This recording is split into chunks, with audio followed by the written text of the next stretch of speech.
So recently I read the biography of Steve Jobs and all those books में काफी amazing चीजें हैं. But for me, one thing which stood out the most was how he was removed from Apple in 1985.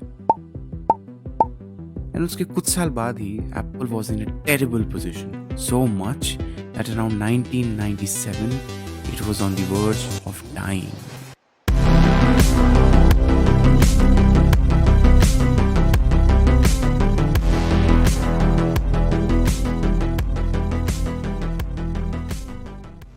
And take a moment to imagine a company like Apple, which is such a giant today, worth trillions of dollars.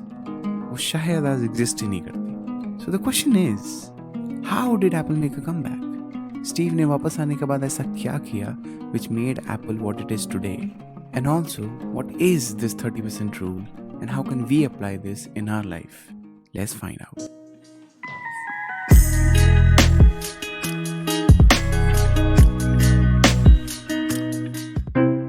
Coming back, when Steve returned on September 16, 1997, लगभग 12 साल बाद, he did several things, but fundamentally, he applied what is now known as the 30% rule.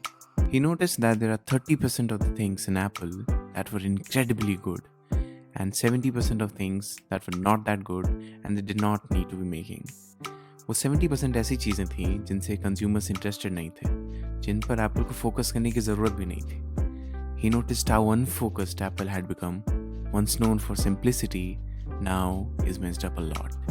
To combat this, Jobs made shrinking of Apple's product line the first priority, and ensuring that whatever the company made, it made extremely well. At this time, Apple also partnered with Microsoft. Jobs focused and made everyone in the company focus on the things that mattered the most. And the result was one of the most remarkable turnarounds in business history. You name it.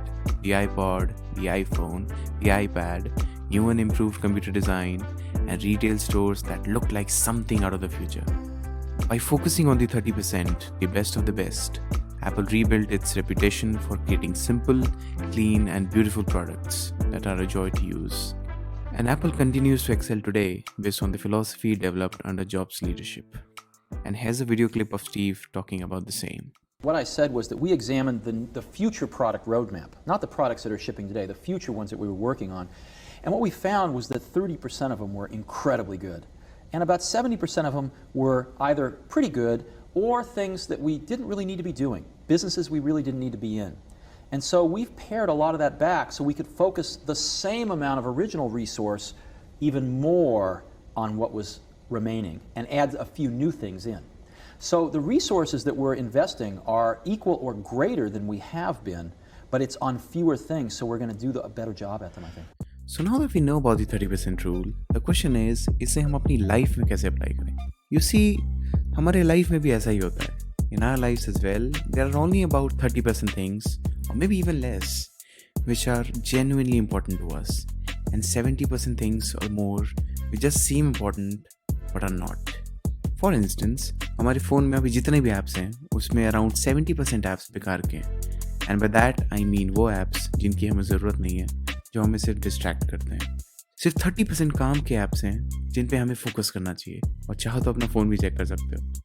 Similarly, हम अपने पूरे दिन में जो कुछ भी करते हैं, उनमें से सिर्फ 30% ऐसे काम हैं जो हमें better बनाती हैं और हमारे long term goals से related होती हैं. And if we use this time wisely, then कुछ ही time में वो compound होकर बड़ी success बन जाती है. And अगर utilize नहीं किया, तो यही compound होकर बड़ा regret बन जाता है. Also, if you analyze your friends, then you'll find out कि सिर्फ 30% या उससे कम ही सच्चे दोस्त हैं जो आपकी feelings को समझ पाएं और बुरे वक्त में आपके साथ रहें. And 70% or maybe even more ऐसे दोस्त जो सिर्फ नाम के दोस्त हैं. And these numbers may vary. There are even laws like Sturgeon's law, which says that 90% of everything is crap. The key is not the numbers, but the principle behind those numbers. Namely, that majority of things in our lives are not worth focusing on and simply are not as important. So consider this video as a reminder to focus on the things that matter the most, because time is limited. Give yourself some time, analyze and figure out the unimportant things, the so-called friends and well-wishers, and majority of apps and things through which you might be wasting your days. Make a list and push all of them away from your area of focus. Also make a list of things, people apps and things that are really good for you, that align with your ambitions. Give complete focus and attention to them. And only by this simple action, we could become much more successful, skilled, happy, and peaceful. Just like Apple did by putting their entire focus on those 30% things that really mattered. Similarly, we would also achieve great success.